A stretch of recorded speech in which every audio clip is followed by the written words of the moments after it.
Geico presents Sharing versus Oversharing. Today, Bridget Griffin shared a video of her daily yoga routine, 2 self-help articles, and her new blog called Build Your Inner Bridge with Bridge. Girl, your sharing has turned into oversharing. No worries, Bridge. Geico has some info worth sharing with your 7 blog followers, like how you could save money on your car insurance, update your policy, and report a claim just by visiting geico.com. How's that for building your inner bridge? Bridge? Geico. 15 minutes could save you 15% or more on car insurance. Blog Talk Radio. Those who dare to travel in the spaces between the lines. This is Shadow Travels with your hosts, Kevin Cook and Ray Cezone.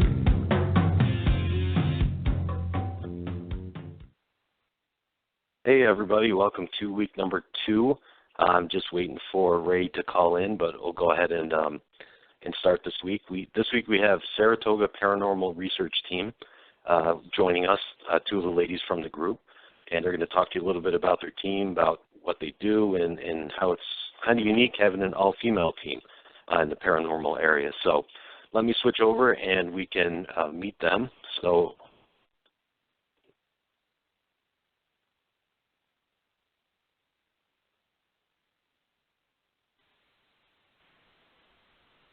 let's see, Roxanne, are you there? Oh, yes, I am.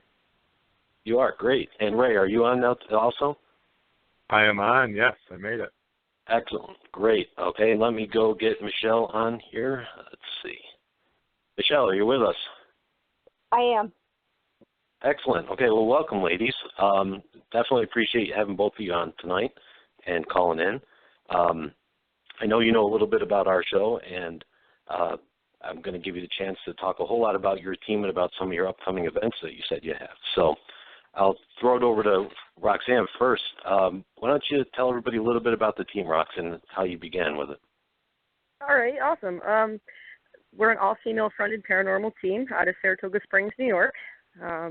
Pretty cool town here. There's a lot of paranormal activity around.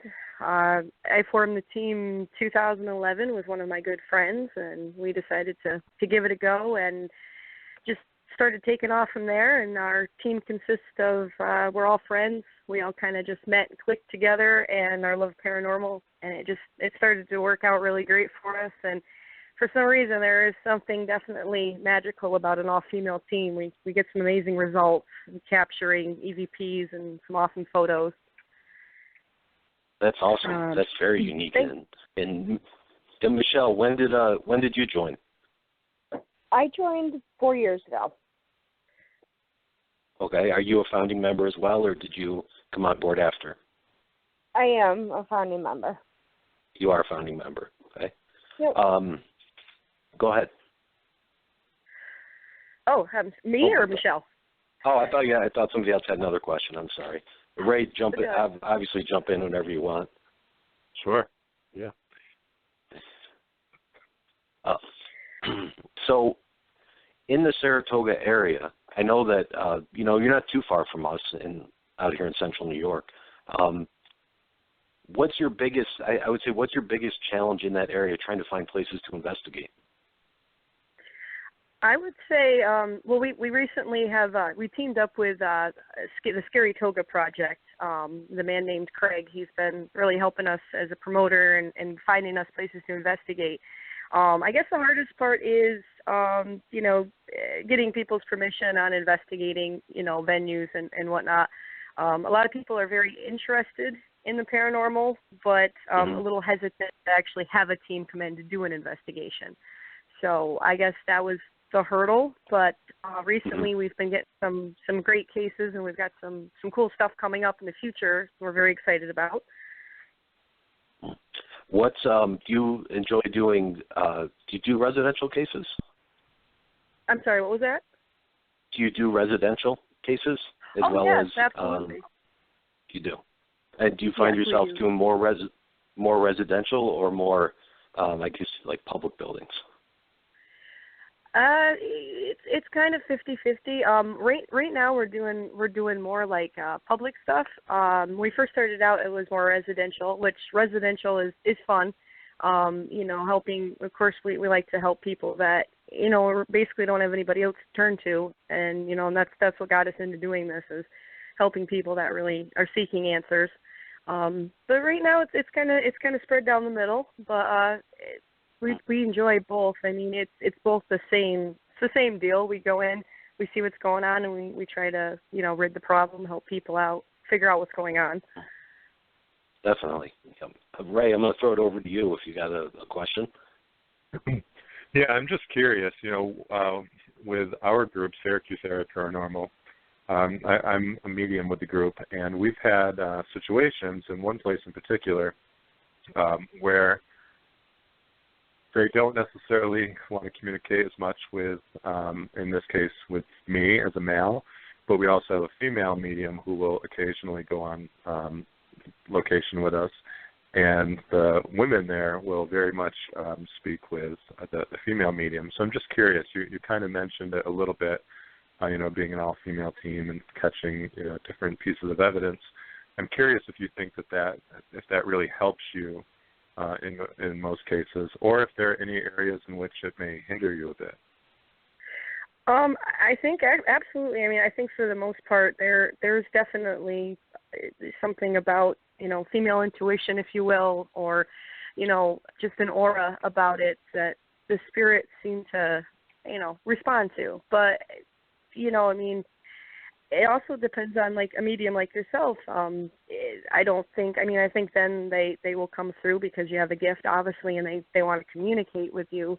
In the hindering sense, I'm not really sure. I mean, with every case, we get, sometimes we won't get very much, and sometimes we get more than we thought we would actually get.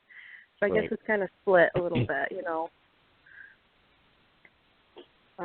Now, but go ahead. Oh no, you're fine. I'm sorry. Oh, that's all right. I was just going to ask you, do you work with any outside mediums like we do on occasion? Do you have any that join the group with you? We're hoping to in the future.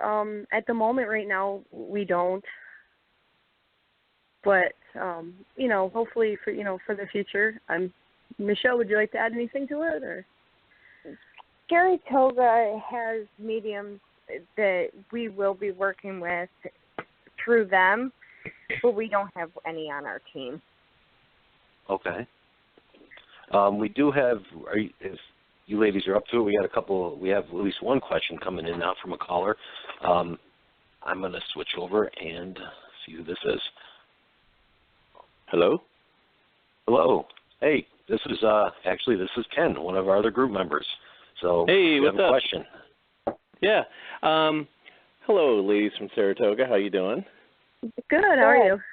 I was just wondering, do you guys find that you're getting more support from all the other groups, being an all-female group, or do you find that you have roadblocks in a sense?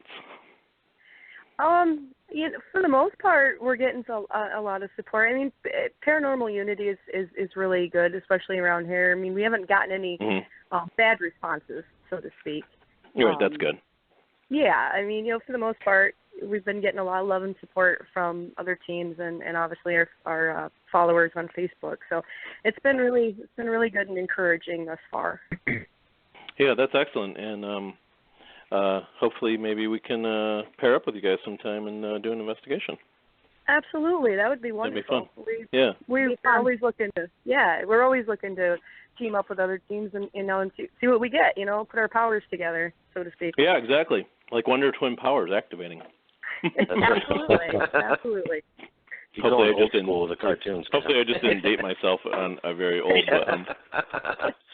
But all right, just calling in. You guys are doing great. Ken. Keep it up.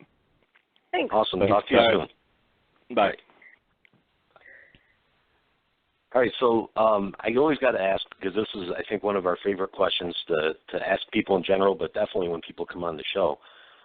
To date, what's your favorite place that you've investigated as far as a public place, maybe a relatively famous place? What's your favorite so far? Mine so far is I'll answer and we'll see what Michelle has to say. Mine so far, we did the Fulton County Historical Museum, which was awesome. It was amazingly cool. We got some really good EVPs, photos, and it was I don't know about the rest of the team, but it was educational for me because I learned stuff I had, history I had no idea happened in this area, and Right. it was spooky, but very cool. And like I said, the EVPs that we got from there were mind blowing. We actually had one saying my name, which has never happened before in the whole time I've been doing this. I kind of knocked my socks off a little bit. Yeah, that's always amazing when that comes through, without a doubt. Yeah, And absolutely. Michelle, what about you? What's your favorite place so far to date? We did Professor Java's up in Albany. I really liked that. It was a different setting. We got to talk to the staff. We didn't pull much out of there, but we did, see stuff in the camera. It wasn't caught on film or anything, but it was fun to see the history behind it, have all that to go on, and just try. Definitely. Now, are these places, are they easy to get into? Did you have to, because obviously we all know some places take a little more work than others to convince them to let you in. Our promoter, Craig, he had gotten us into both of those, so it does help to know people. Oh, absolutely, for sure. Ray, I don't want to leave you out. So I'm just wondering, this is a question that I think our listeners would like, but I'm also asking for a personal reason. I'm actually going to be, Saratoga Springs is beautiful, historic. I'm actually going to be there for work for a few days over the summer. So if somebody's coming there to visit, is there, thinking paranormal world here, is there a place or a location you would say we would absolutely have to visit? Yaddo. What is that, Yaddo? Yaddo. It's a garden, rose garden. It's a great place. Okay. It has spooky history behind it. It's a great place. All right. And have you investigated there? We are trying to Okay. get in there. Great. Have you done any out-of-state investigations? Not as of right now. We're actually planning for down the road a little bit. We have quite a bit on our plate for the summer, so we're kind of looking into the future. But we would love to, absolutely. What's your here's our other favorite question we always like to ask, but what's your kind of your dream investigation place? If you could go anywhere and investigate any place without any issues whatsoever, where would you go? For me personally, it would have to be Gettysburg. That's definitely on our list too. Yeah. I don't know if Michelle, I'm sure she's got a different one, but for me, definitely Gettysburg. Okay. Michelle, where would you want to go? It's really anywhere. I'm up for anything. I'm always like, let's go. So anywhere. Anywhere? Anywhere. She's not afraid of very much, I'll tell you, though. This girl will go in anywhere, anytime. Doesn't matter. So. Well, that's good in this field, right? I mean, you have to kind of go in with that attitude. Let's see. You had mentioned, Rox, that when you got the EVP your name, how cool that was, and you just talked about how Michelle is generally not scared of anything. But what's the most intimidating, or I guess we can say scariest, but what's the most unnerving thing that's happened to you guys on an investigation? Well, for me, actually, we went to a abandoned sanitarium in this area, and it was very dark. You could just feel the negativity in the air. I mean, even the fact that we didn't see anything when we were there, the feeling that you got being in there, that gut instinct that this place is bad. It's not. We shouldn't be here. It's not right. And that made me a bit frightened, and I think that would have to be on my list of places that really spooked me. We got some. Sure. We did get some photos, but a lot of blurry. We did get one. It was a hallway, a very long hallway, as they have in these, institutions that are closed down. I have to add to places like falling apart. But in the photo, it's very creepy. We have it, I believe it's on our Facebook page. It actually looks like an apparition of a man hanging from the ceiling. It's very unnerving. Really? So that adds to, so that definitely adds to one of the reasons why I don't especially like to go back there, but. Now, are you allowed to, can you say it, can you say the name of the place on the air, or was it a place that was technically off limits, or? I'd rather not if it's all right. Yeah. Okay, yeah, no, that's fine. That's fine. We, Ray and I and the other team members, that's one of the very few types of places that we haven't been. We keep trying to get an asylum or an old hospital. We just can't seem to be able to lock one down and be able to get into one. Have you guys done any events, any paracons or anything of that nature, or do you have a lot of contact with the general public outside of investigating? Well, we haven't yet. That's another thing that we're planning for the future. We do have some public events that are going to be coming up very soon that we're working with our promoter in Saratoga on, that we're very excited about. If you'd like to hear about that, I can tell you. Yeah. Oh, absolutely. Go right ahead. Yeah. Oh, awesome. So the all-female Ghostbusters movie is coming out. I'm sure that you've heard. Yep. Yes. Excited for it. So we're very excited for that, and we're actually we're going to be there's going to be an advanced showing of that Thursday, July 14th here in Saratoga at the Bowtie Cinema, and SPRT is going to be there for that. That's actually the advanced screening, and then the premiere will be July 15th, which is a Friday. So we're going to be there for both days, wearing authentic Ghostbusters uniforms and kind of meeting and greeting people that are coming in. Yeah, as a real female paranormal team. So. Sure. Well, that's fantastic. And your promoter, he got you set up with that. He did, yes. And, big thank you to him and Saratoga for doing that for us. So it's going to be a lot of fun. Great. I got another question, Ray, but I don't want to leave you out. So if you had anything to ask. No, go for it. Another issue that I guess we talked about a lot within our group, kind of in the downtime, is how our families feel about what we do. And it's pretty wide variety of opinions. So just in general, how do your families, do they accept this? Do they not accept it? How do they feel about what you guys do? Personally, my family's all for it. I have a 14-year-old daughter that's part of the team. She goes right out with us if she doesn't have school the next day, and she's all for it. That's great. That's great. And Rox? My family's all on board with it. I've got their blessing, which is awesome. But I grew up in a family that always believed in the paranormal, and I was introduced to it at a very young age. I grew up in a really old farmhouse and saw some real creepy stuff as a kid growing up. So I guess that's what got me into it. That was going to be my next question. That was going to be my next question as to what got you in. Was there any particular event or anything that happened? Do you want to talk about any of them or? Yeah, sure.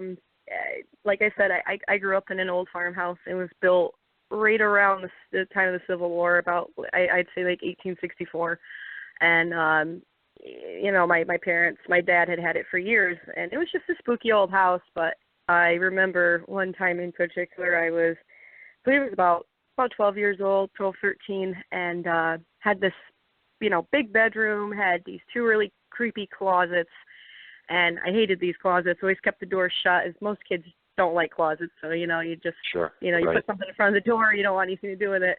And woke up in the middle of the night, and I saw something standing in front of this closet door. It was massive, black, creature. It wasn't human. It wasn't Casper the Friendly Ghost, that's for sure. It was some sort of, horrible-looking entity, and it scared me to the point where I couldn't move, I couldn't scream, and I remember shutting my eyes and just praying over and over, and then I opened my eyes. This thing was gone, and it took me 2 days to even talk about it to my family, and when I finally did, my dad calmed me down and everything, and, as I got a little bit older, he told me he'd seen the same thing in the basement of the house.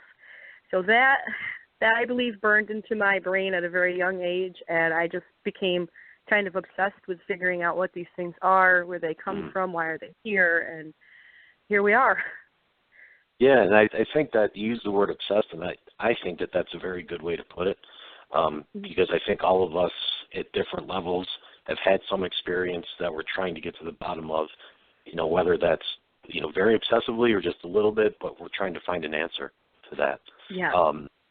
And Michelle, how about you? Have you had any significant experience? I live in a apartment building where there's 4 apartments, and I'm getting stuff comes up missing all the time. I have shadows. You get the creepy feelings all the time. But what got me into it was my mom passed away when I was 6 years old, and I always wanted to figure out a way to be able to talk to her or see her again, and that's what got me into it. Right. And Ray, that sounds kind of similar to your story in some aspects. Yeah. I think with me, when I talked about when I first realized my abilities, it was more the other side communicating with me and making me aware of, hey, we're trying to talk to you. Very, very similar. Mm-hmm. I did want to, just for a second, make sure we tell everybody if they do want to call in with questions, that's the number to call in is area code 516-387-1922. And you could also message us on via the Facebook page if you have a question. We had a few people do that last week as well. This is kind of a tricky question, so I'll throw it out to either you, Rox, or Michelle. How does your group determine if a place is quote unquote haunted? What's your criteria that you use? Because I know a lot of groups have various criteria. They do, they consider a lot of different things when they make that distinction. So how about you guys? All right, that's a good question actually.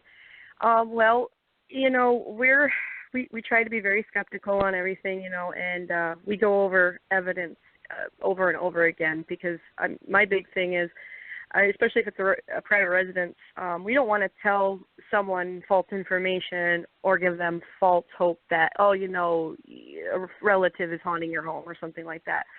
So What we'll do is we'll go in and we'll do a pre-investigation, walk through, the place that we're at, whether it be a business or a private residence, do a research on said place, see what we can come up with. And then we'll go do our investigation, photos, video, EVP, EMF readings. And once we are completed our investigation, we'll take everything back, go through it with a fine-tooth comb, and make sure that, the EVPs are right, that we've actually got the proper evidence to give the client afterward, and rule out anything that isn't real or something that could be a little fluky, we're not quite sure. We're not gonna, give them false information. But no, we really try, and and it's important not to jump to conclusions when you're doing this stuff, because you're messing with people's lives, and their mind, absolutely. And you don't want to upset people for no reason, obviously. Definitely. Yeah. Do you, when something, I think we've all been in the situation where, whether it's a business or a public building or a private residence, where the owner really wants to believe that there's something there, and clearly there isn't. And how do you, what's your method of going about, breaking the news, so to speak, to them? How do you do it? Do you rely solely on the evidence? Do you make suggestions? How do you approach them with that information? Right. Then is, and then this is the hard aspect of the job. We try to rely solely on what evidence we didn't capture. We'll go over everything and, talk to them. Obviously, we don't want to make people feel like they're crazy or anything like that. I mean, if someone feels that there's something in their home and we come in and unfortunately, we don't get anything, we're honest and upfront with them. I've had this happen a few times, especially in old homes. Old homes make sounds, they settle, yes. pipes creak, sure. There's all kinds of, strange sounds that happen. But we've had a success rate with people understanding. And, of course, some people find it as a letdown, and I guess I can understand that. But I feel you just have to be brutally honest and don't try to sugarcoat or give them false hopes in any way, Sure, absolutely. Very true. Ray, do you have anything? I don't.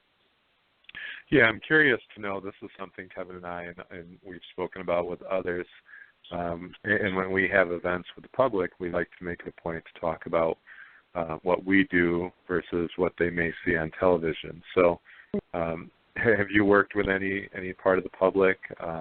What's your message to the people out there as far as the reality of what we do, of what you do, versus, what we may see or they may see on certain television shows?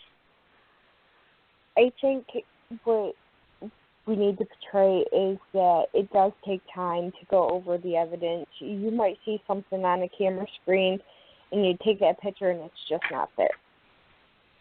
You've got to go over, your EVPs. You have to go over your pictures, and if you have 1,000 pictures in 3 hours of EVPs that you have to go over, it takes time.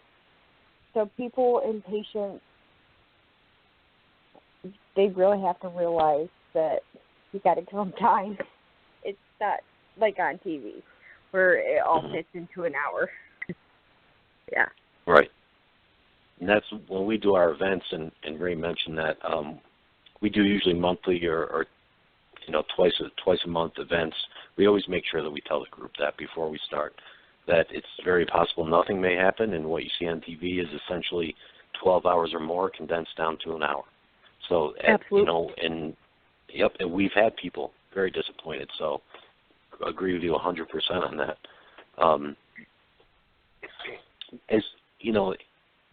Speaking of, I guess, the investigating part of it, what's your favorite piece of equipment that you like to use during the investigation? I like the spirit box. I don't know if you guys, I'm sure you guys probably have one. But I like it, and we've had some really great results. That's what we were using when my name came through, actually, was we were doing an EVP session with that in our voice recorder, and I like it. It's one of my favorite pieces of equipment, but I do like K2 meter, and an EMF reader. I'm nerdy when it comes to this stuff. I mean, I love the equipment, but I like the spirit box. That's my favorite. Okay, same here. That's always my answer too. I love the spirit box. I think it seems to be the most reliable of a lot of our equipment. It is. It's really kind of fascinating to me. So, I mean, I can get carried away with an EVP session. I just become fascinated when I start hearing the voices coming through, but it's a lot of fun. Yep, absolutely. Let's see, Ray, do you have anything else, or don't see anybody calling in just yet? Check and see. Yeah, I know you mentioned it, but I'll mention again. We both on the Syracuse Area Paranormal and the Shadow Travels pages, we're monitoring that. So if anybody listening wants to ask any questions there, that's also an opportunity you have to throw something out there for us to bring up. I remember reading in the bio, and I think that I hope I'm not going to be wrong with this. Somebody was a history geek like I am, so to speak. I don't know if that was that Michelle? Was that you, or was that somebody Roxanne. was really into Roxanne? Okay, Roxanne, I actually am a full-time history teacher, so I absolutely love the history. Yep, I love the history aspect of doing this. And you had mentioned Gettysburg, and sadly I've never been there. Being a history teacher, I really should be there. It's at least once a year. But I think that we are in one of the best areas of the country where we're located for being able to do historical investigations. And I'm curious as to your opinion on how history and the paranormal connect, if that makes any sense to you. Go ahead. I can clarify more if you want. Oh, well, I totally see where you're coming from.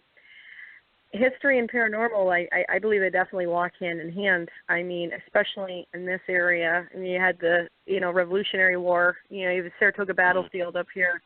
Many, many people met their death, during these wars. And, of course, their spirits are still hanging around. And wherever there's conflict in history, I believe you're going to have paranormal activity.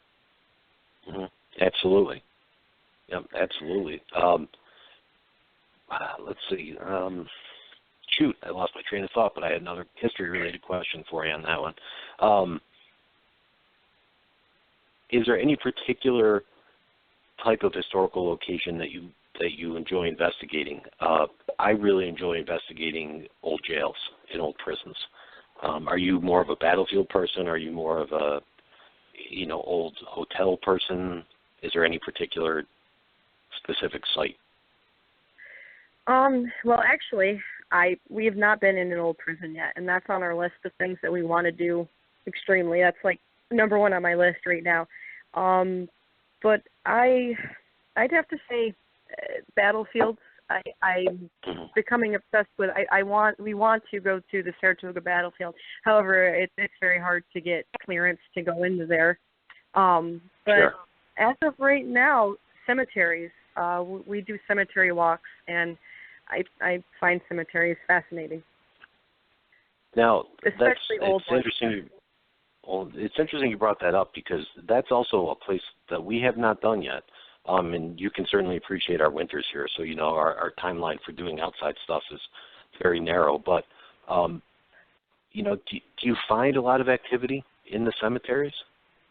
We do, actually. I actually read an article not too long ago about how, if after you die, why would you hang around a cemetery? And, that kind of makes some sense. But we've gone into cemeteries, and we've done countless cemetery walks. And the photos, beautiful orbs, and using the spirit box, just voices coming through asking, how old are you? And the age comes through, and then you look at the headstone, and it matches up, and that you're at the right. Yeah, you're at the right time, at the right, right place, right time. We've gotten really good results with doing cemetery walks. So the older the cemetery, the better that we found, though. The history, perhaps, or just the energy that's been there for so long, maybe. Mm-hmm. Yeah. Ray, anything?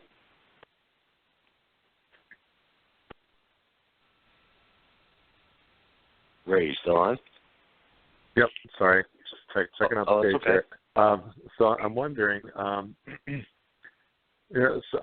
love movies too, so I'm always watching movies. So I'm just curious, if there are any type of movies out there related to the paranormal. I'm always looking for a good movie to watch, and one of my sons loves to be scared.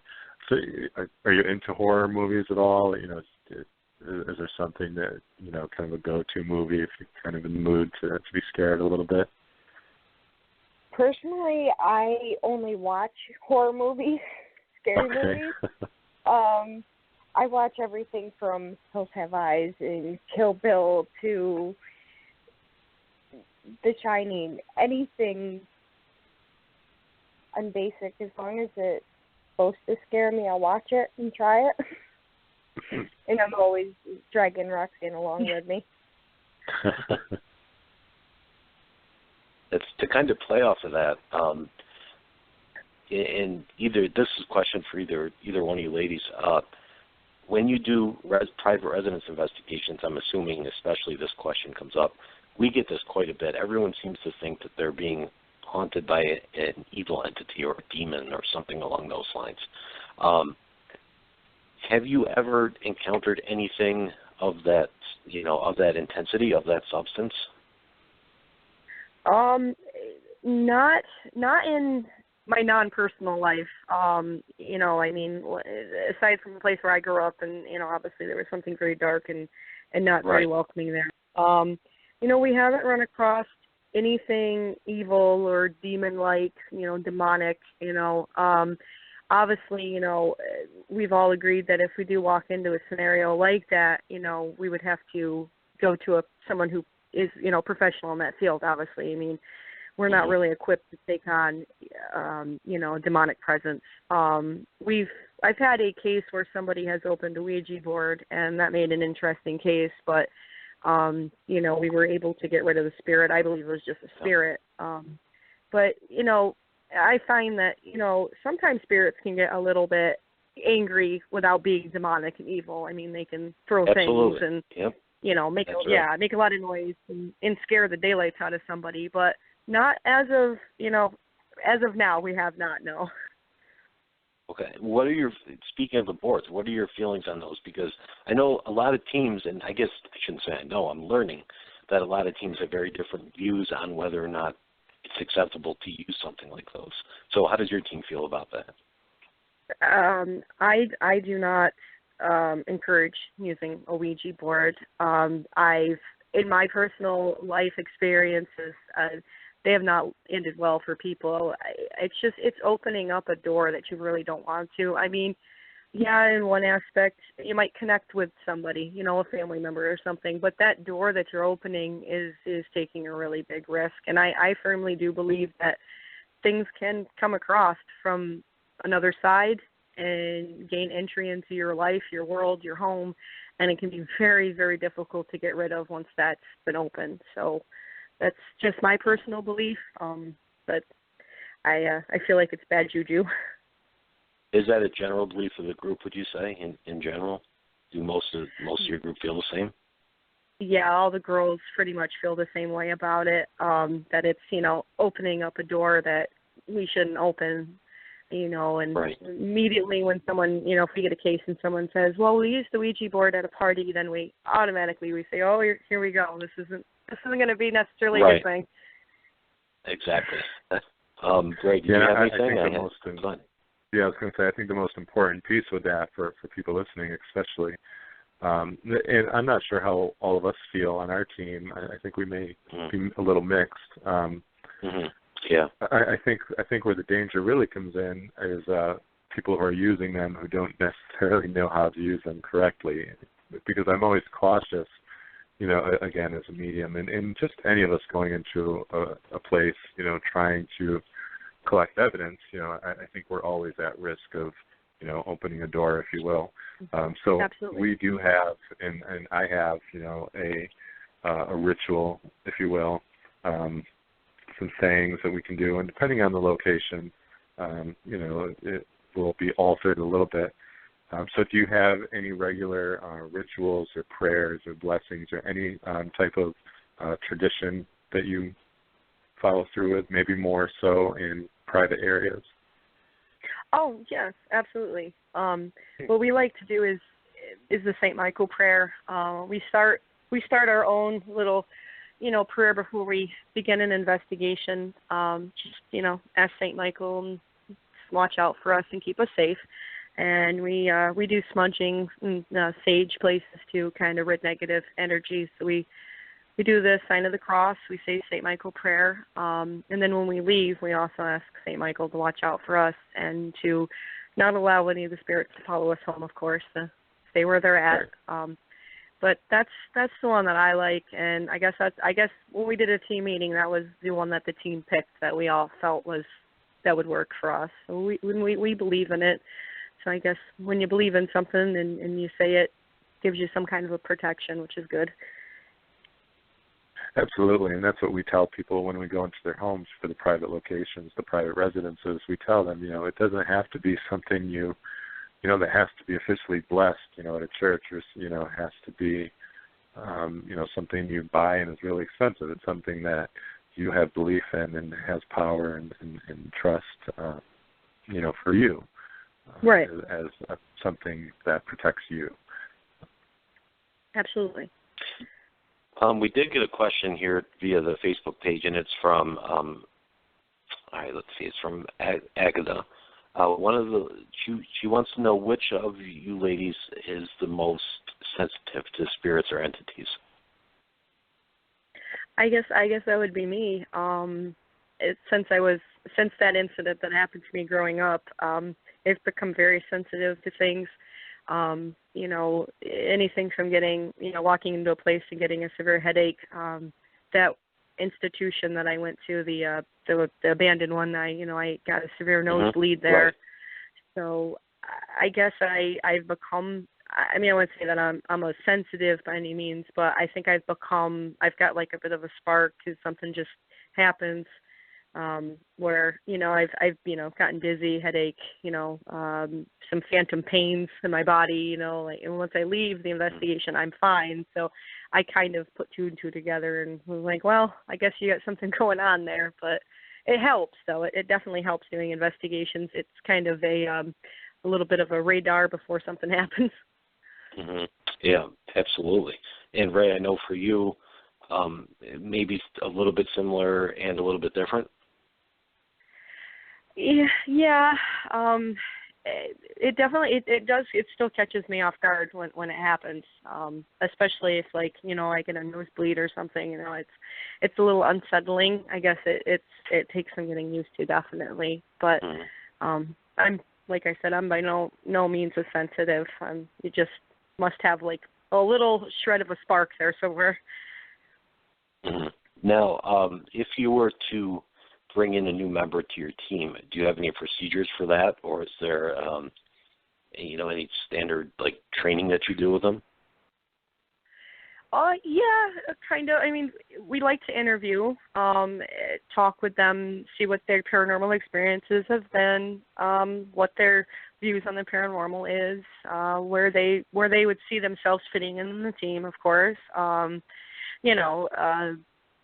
Just kind of basically sit down and visit with them. We're not, we're not like, mean or anything like that. But we just like to get like a background on people to see if they're going to be a good fit, and definitely have to be reliable because we're very professional. We don't cancel out unless, on cases unless something, life-threatening's happened to one of our team members. So.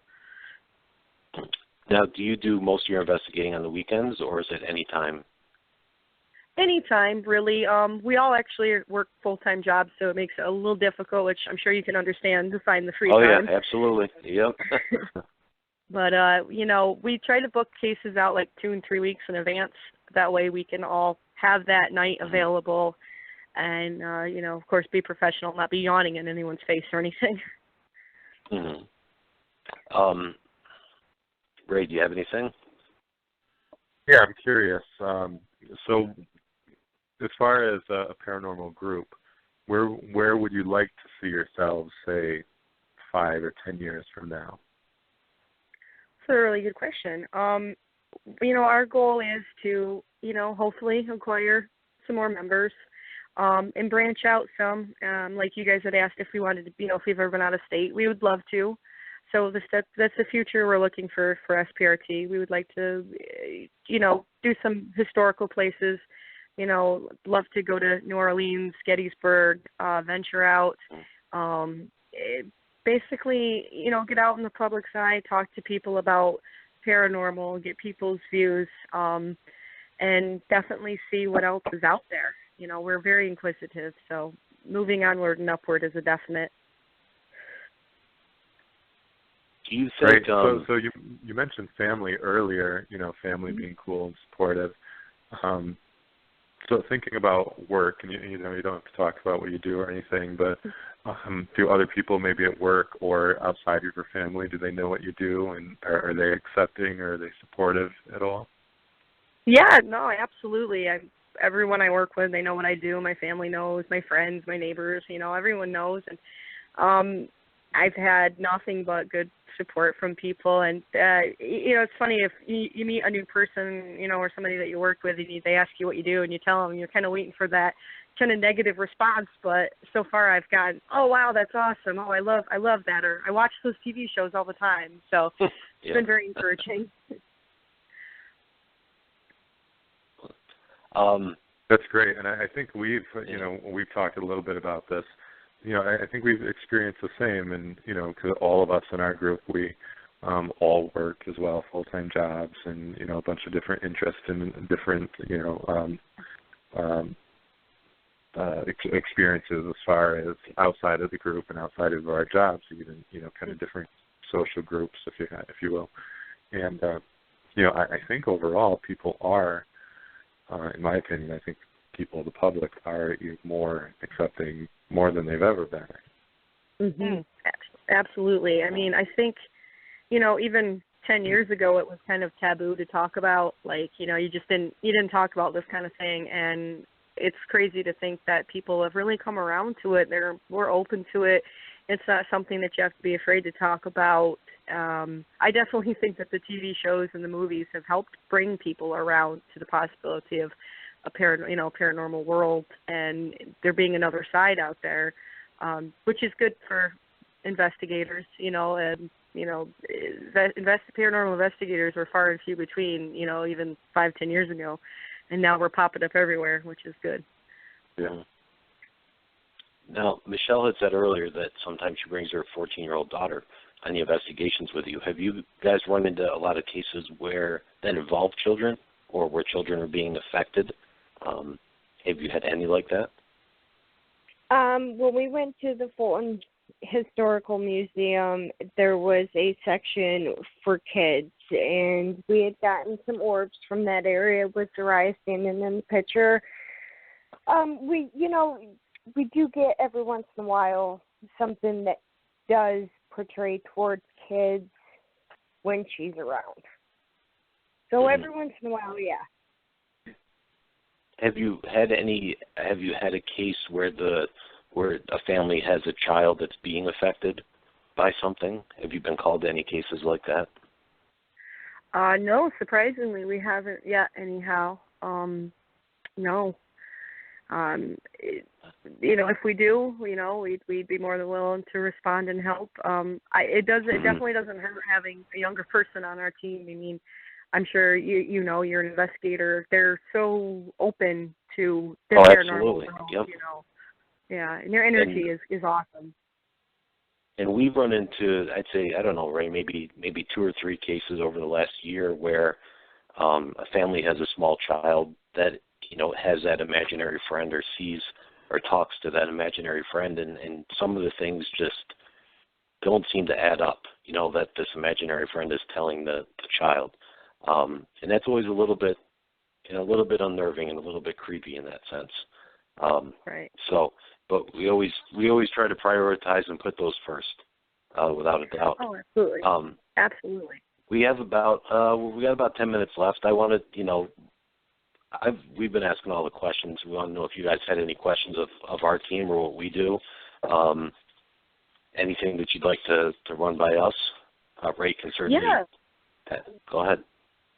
That would be awesome.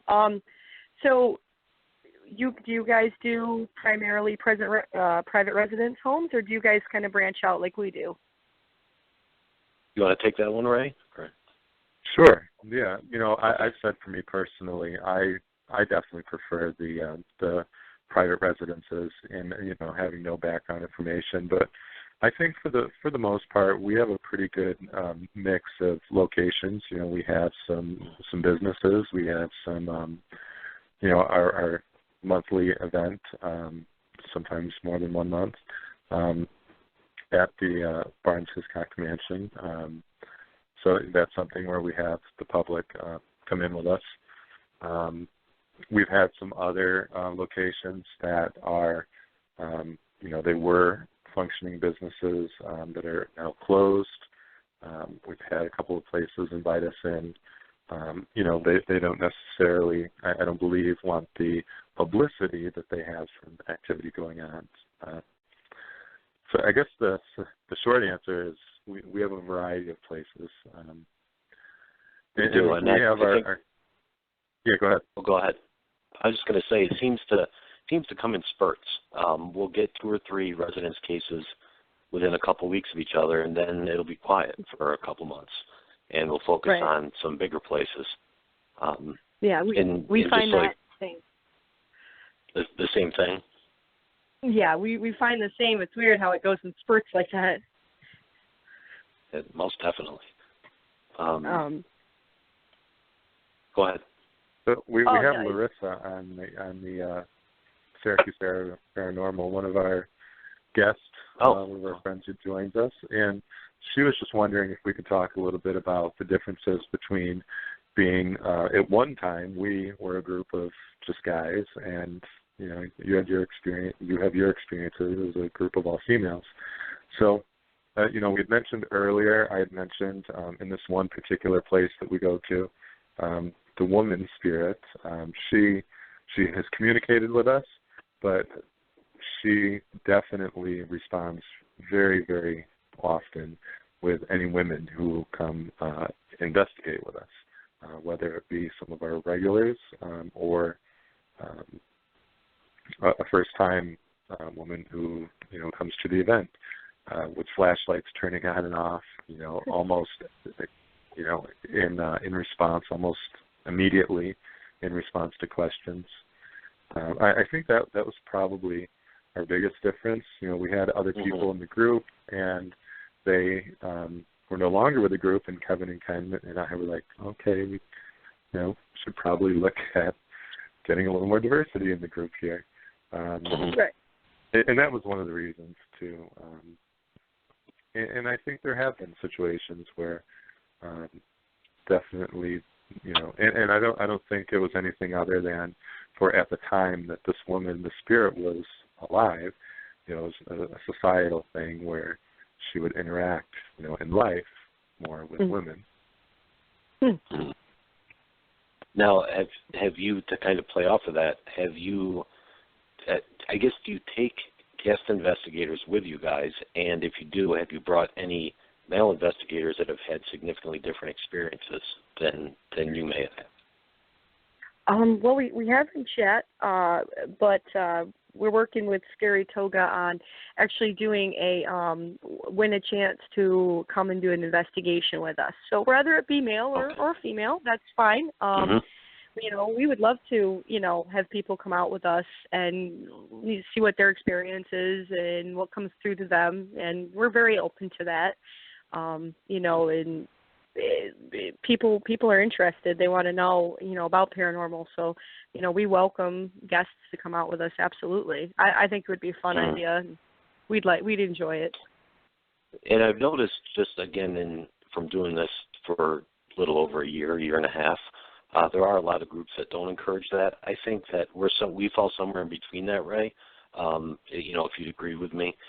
We're not entirely opposed to it. I think we have to be kind of selective, and I don't mean that in a bad way, but I think, you have to be very careful who you bring with you and what the reasons are and what their intentions are. But, yeah, we've absolutely done it before, and I'm quite sure we'll do it again, without a doubt. We just, and we are too. I mean, we don't want anyone to get hurt, anything like that. Sure, definitely. As a side note, you had mentioned that you hadn't been to any prisons or jails yet, but they're top on your list. Get down to Eastern State Penitentiary. It's well worth it. Very nice. In Philadelphia. It is a fantastic place. We've investigated there. It was our second investigation. We always kind of joke around that we started at the top of the investigative pyramid. But it is an amazing, amazing place to go from a history perspective, from a paranormal perspective. The daytime tour is, in some ways just as good as being there alone at night. But it's an amazing place, so highly recommend that if you're looking to get out of state and check out a prison and have basically the whole place to yourself. So well worth it. Yes, well worth it to look into that. Thank you. And that's where did you say that was at? That's Eastern State Penitentiary in Philadelphia. Oh, all right. Well, Michelle here is from Pennsylvania, so we're definitely going to have to. Yeah, we're going to have to check this out. And you guys, we just want to say thank you again for having us on. This is, a huge honor for us. We haven't done a podcast. Yeah. I did a couple on my own, but we've never been on someone's show. So this was very, very nice and a lot of fun. Yeah, it's great. We're really glad you guys came on. You're our first I guess, legitimate guest, right? Since last week all we did was talk ourselves. Yeah. So do you want to, I want to give you the chance to get your info out there so people that are listening, if they want to check out your webpage or your Facebook page or get in touch with you. So go ahead and kind of pitch yourselves to everybody. All righty. We're the Saratoga Paranormal Research Team. You can find us on Facebook, Saratoga Paranormal Research Team, right on there. We actually have the upcoming event here in Saratoga for the Ghostbusters movie. The pre-showing is coming up for us. And we also have, which I didn't mention before, I'll let you guys know, the Saratoga's first ever Scary Toga Fest, which will be at the Saratoga Winery on 9/17, so it'll be Saturday, September 17th, and pretty big. There's going to be mediums and psychics and tarot card readers from all over. We're going to do spooky hayride, cemetery walk, talk to people about paranormal. There's going to be, it's a winery, so there's going to be food and drinks there, and hopefully it'll be the first of many Scary Toga Fests to come. So if you guys want to drop by and check it out. Yeah, cool. That definitely sounds like something we'd be interested in. We've only gotten invites to go far out of state so far, so something close by would definitely would interest us, I think. At a winery makes it even better. Yeah, and it's a winery. Yeah, exactly. Yeah. Well, what goes better with spirits than spirits, right? We're trying to work that angle ourselves right now. We are. That's awesome. Yeah, and go ahead. I'm sorry. No, that's what I was going to say. Do you have a phone number in case people need to get a hold of you to talk about maybe having you come out to investigate? Or yeah, absolutely. Our contact number is area code 518-867-7885. And we have two contact numbers. One is mine, and the other is Michelle's, and hers is area code 518-681-9024. Okay, fantastic. Well, again, we thank you very much for being on, and we look forward to actually meeting up with you guys and doing an investigation. Absolutely, awesome. we would love that. And whoever's out there listening, check out SPRT and the Scary Toga Project on Facebook, and they've got our EVPs posted up there and photos, and it's really cool Facebook page to check out. So awesome, sounds great. Well, ladies, have a good night, and thanks again for calling in, and we will definitely be in touch with you. Absolutely. Thank you guys. Yes, thank you. Have a no great problem. night. Take care. You too. Bye. Thanks. Bye. Yep. Bye-bye. All right, Ray, you still on? I'm on, yeah. For a right. second there, I thought she might have been playing when she was given that 867 number. I was waiting for the 5309 to come and asking for Jenny and the whole song to come on. You see, now you're dating yourself. She was going for a second. Oh, that's funny. So next week, just so everybody knows, we have Corey Heinzen from Maine Paranormal Society on.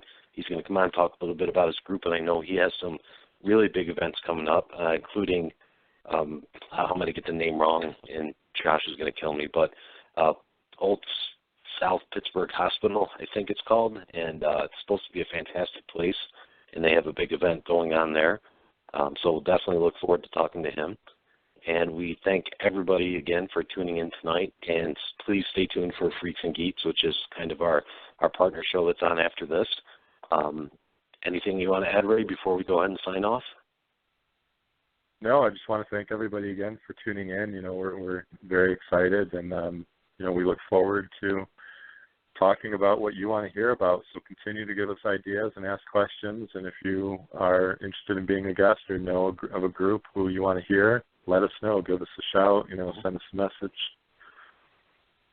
Yes, and one final quick thing before we head out. We did forget to mention last week that we do have videos, investigation videos on Amazon Prime.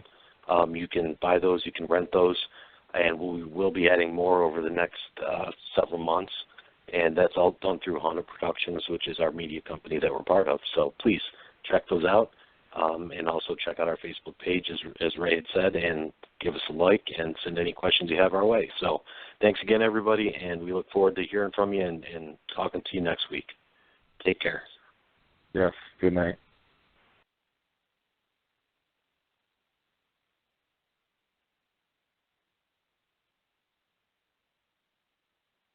The Exchange Hotel's third annual paranormal conference, held at the Civil War Medical Museum in Gordonsville, Virginia, June 17th and 18th.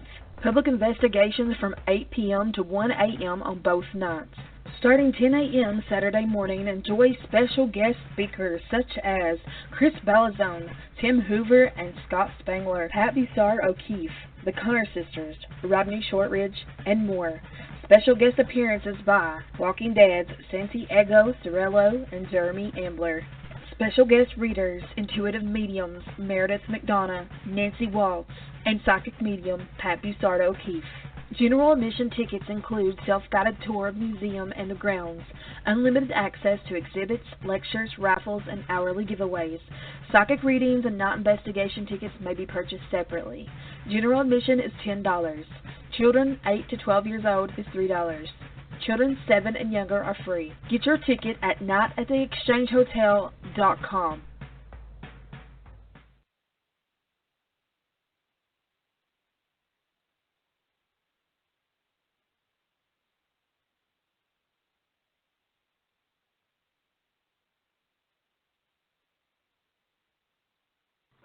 Hey everybody, this is April of Freaks and Geeks. Carrie, are you on with me? I am. Yay, fantastic. Well, yet another episode is here. This is episode 8 of Freaks and Geeks. And in this episode, Carrie and I are going to go through exactly how to build your first ever ghost hunting kit in less than $200. So with that, Carrie, I would like to start off the same way that we always start off by saying hello, welcome, and how was your week? It was pretty good. Nothing too exciting, just work and kids and everything. But I do have a very funny story. So I've mentioned before that my oldest daughter, Aslan, has Asperger's, which is a form of autism, and so sometimes she doesn't get the subtleties of social interactions and jokes, things like that. But the other day, she likes to hug me, and I'm a little on the fluffy side. So she says, "You're so soft. You're like a plushie. Why are you so soft?" And then she asked me if there was such thing as a hard plushie, and I said no, because plushie means something that's soft. And then she goes, "I'm a hardcore plushie. I'm a John Cena plushie." Oh my gosh. John Cena. Then, this is where I figured out her sense of humor. About 2 months later, she was hugging me again, and she goes, "Who loves you the most?" And I was waiting for her to say me, and she goes, "John Cena." Oh my God. Wow. And I just lost it. Aslan is hilarious. Aslan always has been hilarious, but that is hilarious. I can't wait. I'm going to get her like a John Cena doll or something. Oh my gosh, she would love it. And she hasn't really seen wrestling before, but we saw an episode of Scooby-Doo like 2 years ago that had a bunch of people from the WWE on it, and she just, I guess, held on to John Cena for 2 years waiting for the time to make her joke. She just pounced right on it. Pounced right on it. That's amazing. This is the moment I've been waiting for. I can't wait. I'm going to start finding all the John Cena things I possibly can. Like, I'm going to get her a John Cena pillow. It's going to be crazy. I can't even wait. So how was your week? Well, it was pretty good, pretty hectic. Don's here right now, which is wonderful. So I ended up cleaning out my attic yesterday instead of going to work. I needed to take a little hiatus and just get some things done here. And I ended up with seriously like 22 bags worth of just crap to give away. And I have 22 bags. I have like 4 or 5 tubs full of like household items. And I have some furniture. Like, it's going to be on like Donkey Kong. Yard sale. Yeah, I know, right? Well, I'm just going to donate it because I ain't nobody got time for that. Okay, well, awesome. So you got a lot done. Yeah, it's going to be great. Something really interesting. Chris and I kind of talked about maybe. Well, I was serious about it. He was probably joking, but he doesn't know it yet. But he's going to be serious about it too. But trying to start maybe a charity or something where we collect old computer parts or computer parts that people don't want anymore or whatever, and we try and fix them up, and then we try and build computers for kids that can't really afford to have that kind of thing. And we would try and make them, we try and make them as like high tech as we possibly could, depending on what we had available to us. But it's something that, my dad used to do, was build up computers, and then on Christmas Day, he would go and deliver those to people, throughout the county that, in Nottoway County, that didn't have the means to be able to purchase their own computer. And back in the day, that was like crazy because computers were A, the size of a refrigerator, and B, like really expensive. So he would just build them out of other people's scraps. He was a tinkerer. He was a true geek, and I love it. So I want to really try and do that. Awesome idea. Yeah, I mean, I was thinking about it. I have like seriously 5 different computers that are broken, that aren't my, that I don't use anymore, that are just sitting here and they're not doing anything. They're just sitting in a drawer, waiting for something because they were too expensive for me to justify throwing out. And they were also, I just feel like maybe I could get them fixed one day, but let's be serious. It's just not going to happen.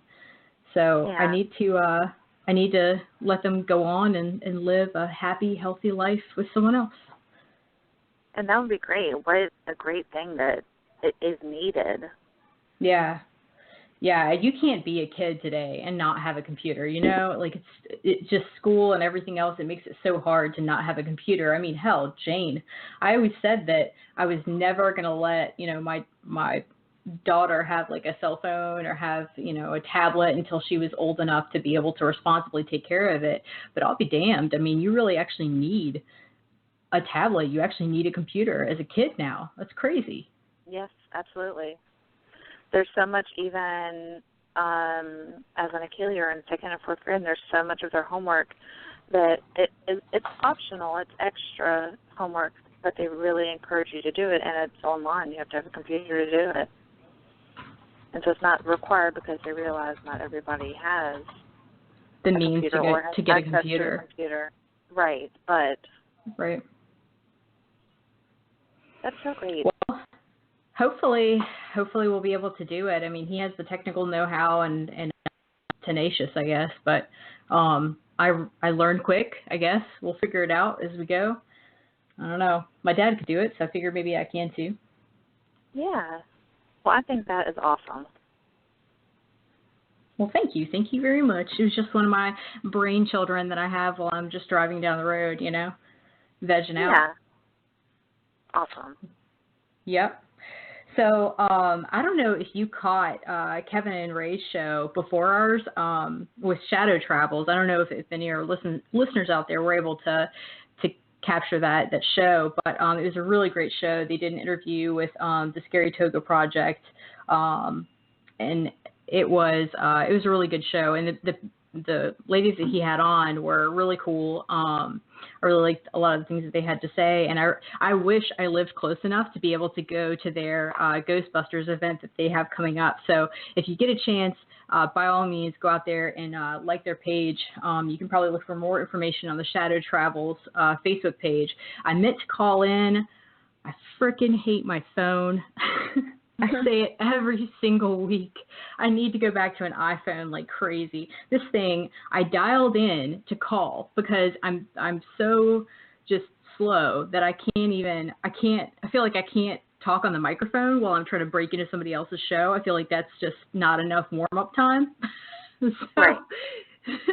So my plan was that I was going to still be live on my mic and my headset, but then I was going to mute my mic and I was going to call in and I was going to request to speak to the host, which for all of you guys that are listening out there, if you're listening on the phone and you want to call in and you actually want to talk to us, you can dial 516-387-1922. I'll repeat it, 516 387-1922. It's also on our flyers for this week, but you can call in, and then once you start to hear the live show, you can actually press 1.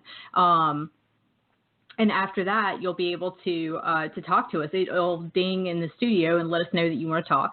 And we would love to have callers. So if you're out there and you want to call, by all means, please do so. But it'll ding in the...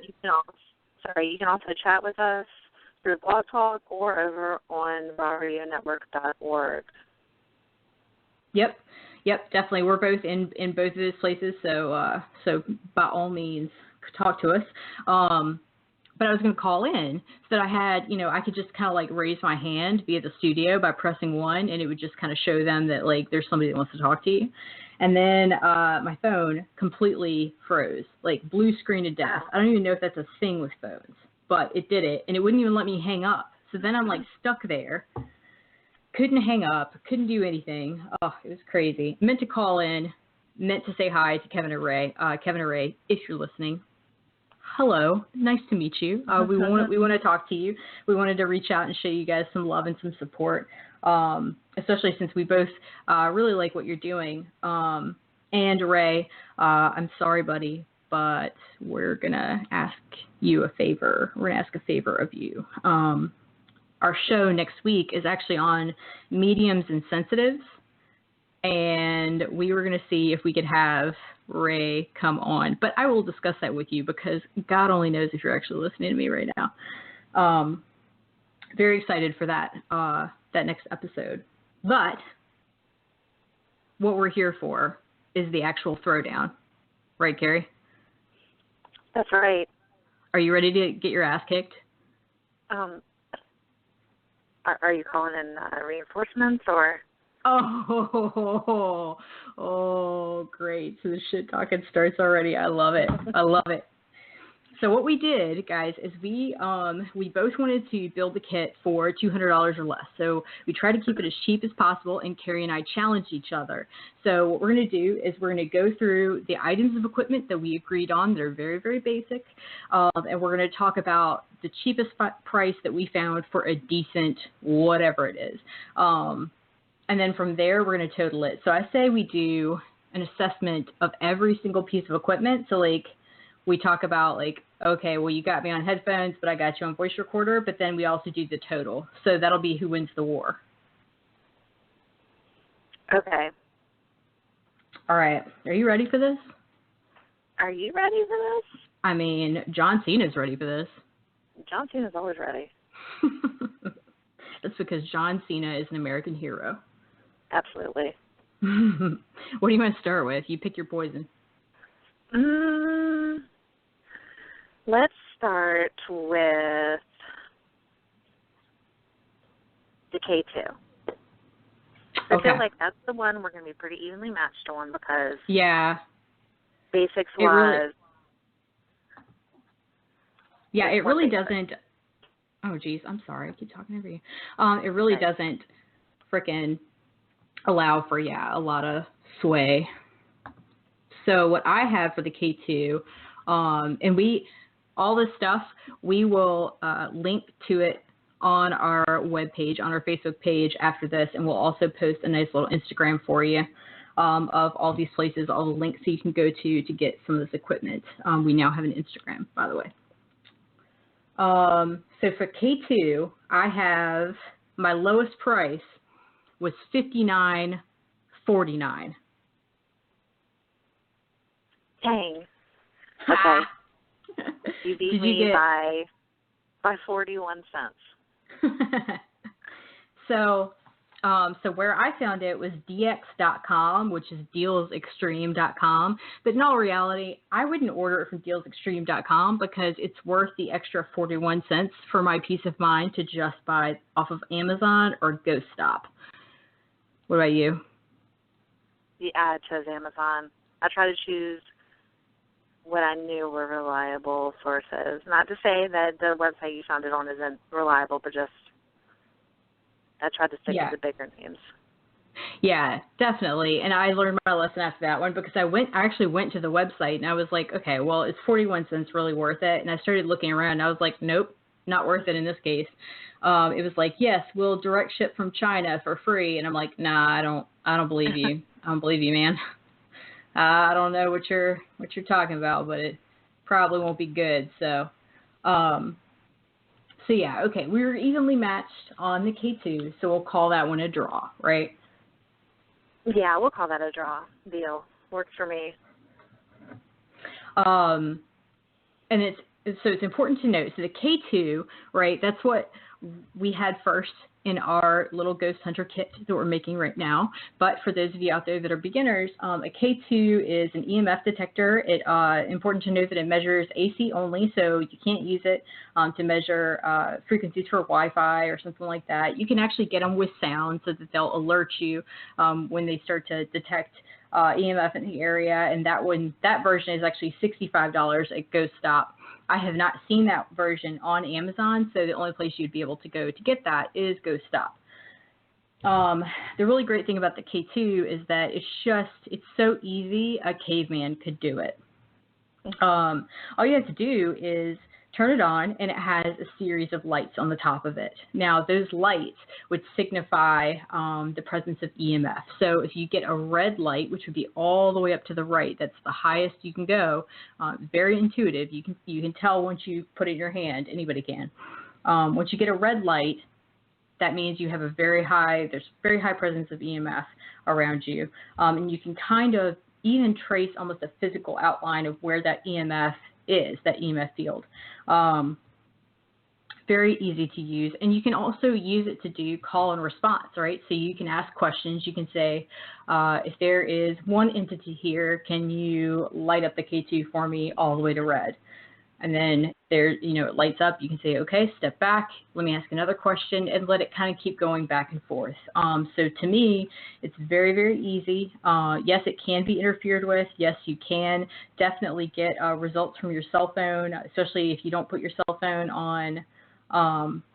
Especially if you don't put your cell phone on the airplane mode, which I would highly recommend. Every single time you step foot into an investigation, put your cell phone on airplane mode. The last thing you want is your cell phone to go off in the middle of an EVP session. Absolutely. And yep, it can always set off, give misreadings with equipment, alternatively, so you don't want that either.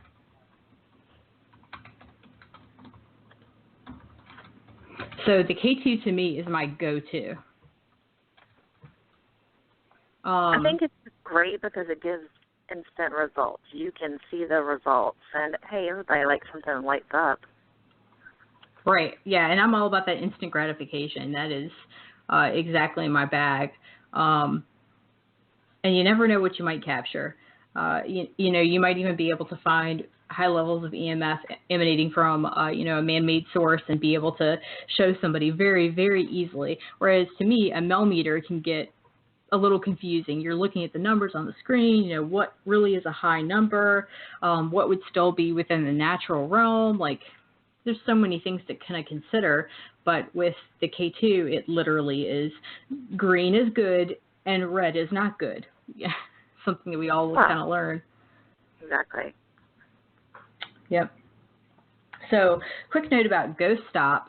Something that I found in my research when I was looking at this K2, Ghost Stop actually has a couple of different kits that are beginner kits. The one that they had that was most closely aligned with what we're kind of doing is there's a kit with a PSB7, a Ghost Hunting 101 book, the Mel meter, the 8704-R, EVP wrist recorder, which is kind of crazy. It looked like a Fitbit, really, but it was an EVP. It was a digital voice recorder. It was crazy. It comes with a Faraday pouch, which is really cool. I'd never even heard of that, so I got to learn a little bit about that today. But basically, what they assert that it does is that you put your device. Specifically, they were using it in conjunction with the PSB7, but I've since then read other things that say that you can use that Faraday pouch with digital voice recorders. You can use it with the obelisk. You can use it with a whole bunch of other things. And that apparently is supposed to cut down the level of noise and just radio transmissions that you would normally get with the PSB7. So it's supposed to kind of flesh all of that out and just give you actual results.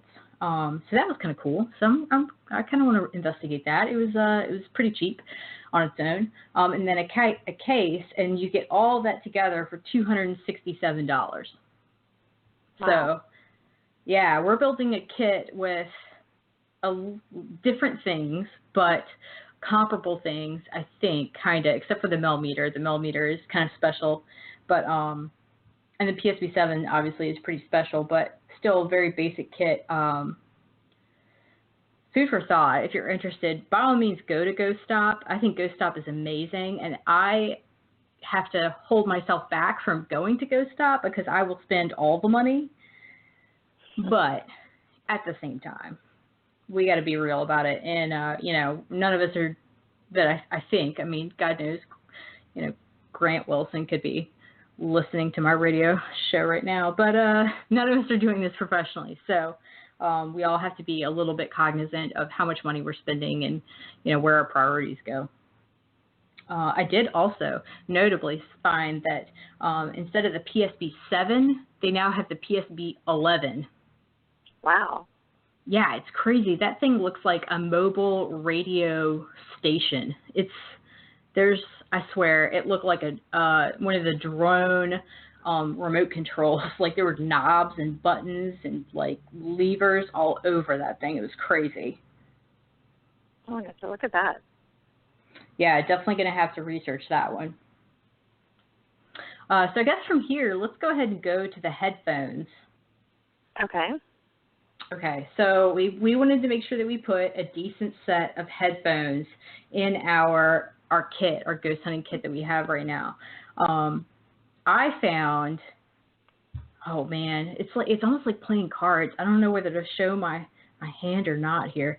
The cheapest ones that I found that I thought were decent were a pair of JVCs, and I have that exact nomenclature. It's the HARX 300s, high quality, full size headphones, and they were, that was at Walmart, and I found those for $12.99. That's actually the same set that I chose. No. Yes.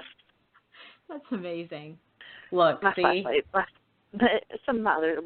flashlight is also from Walmart.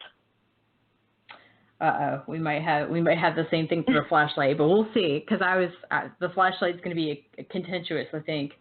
So I also was able to find on Amazon Basics lightweight on-ear headphones, and those were $15, and they got extremely high marks. I believe it was almost 500 ratings, and they had 4.5 stars. So, I kind of do put a lot of credence into those Amazon ratings. That's kind of what I tend to go with. So if there's 500 people out there that say that it's 4.5-ish, some deviation there, stars, then I would go with it.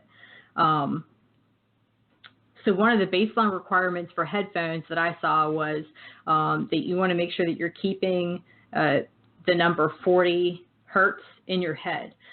Anything that goes below 40 hertz on the spectrum is fantastic. That's great. That's what you want to do. So anything below 40 hertz, anything above 40 hertz or 40 hertz, that's a turd. Don't buy that. Don't do that.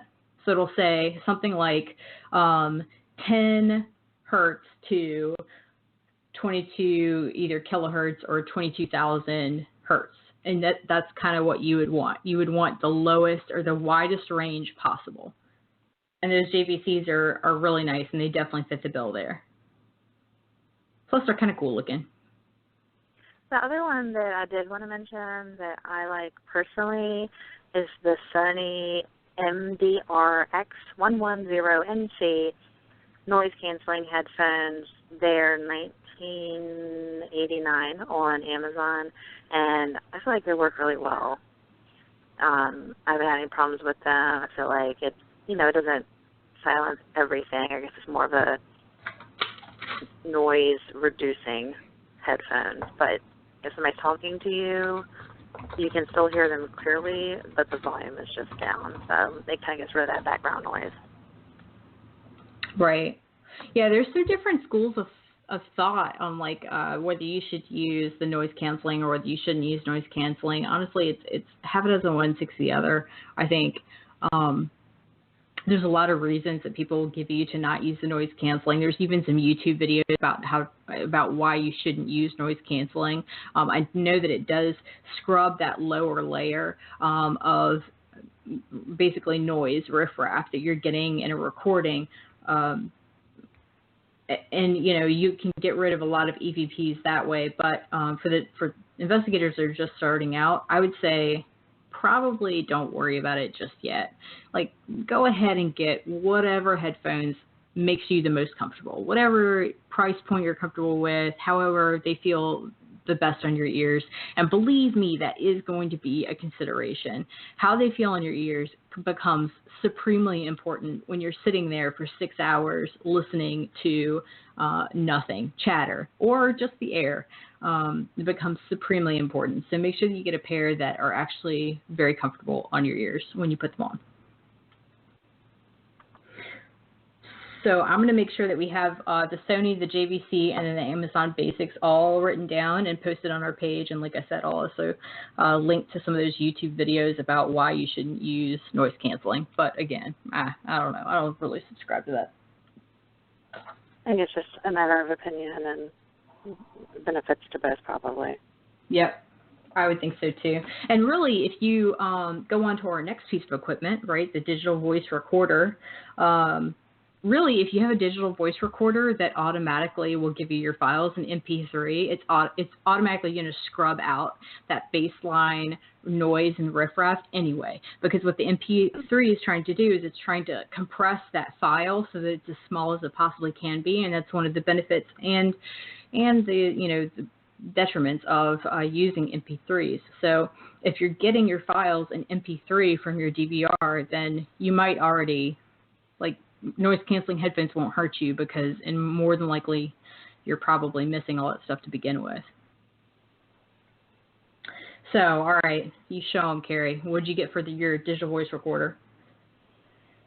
Okay, so the digital voice recorder that I chose, I saw some that were cheaper, but I went with this one. The Olympus Digital Voice Recorder WS-852 for $48.75 on Amazon. Man. I chose this one because the first digital recorder I got was an Olympus, but it did not have a USB port. So it was, great to listen to, but not able to upload anything or anything like that. This one has a USB direct connection, MP3 recording format, 4 gigs of internal memory, and a micro SD card slot. You can hook a microphone to it. It's just really good, really handy, and I feel like it does pretty good on batteries. Yeah, definitely. Has, like a simple mode where it kind of walks you through basically everything on there. You can adjust the levels, and it has a very readable screen.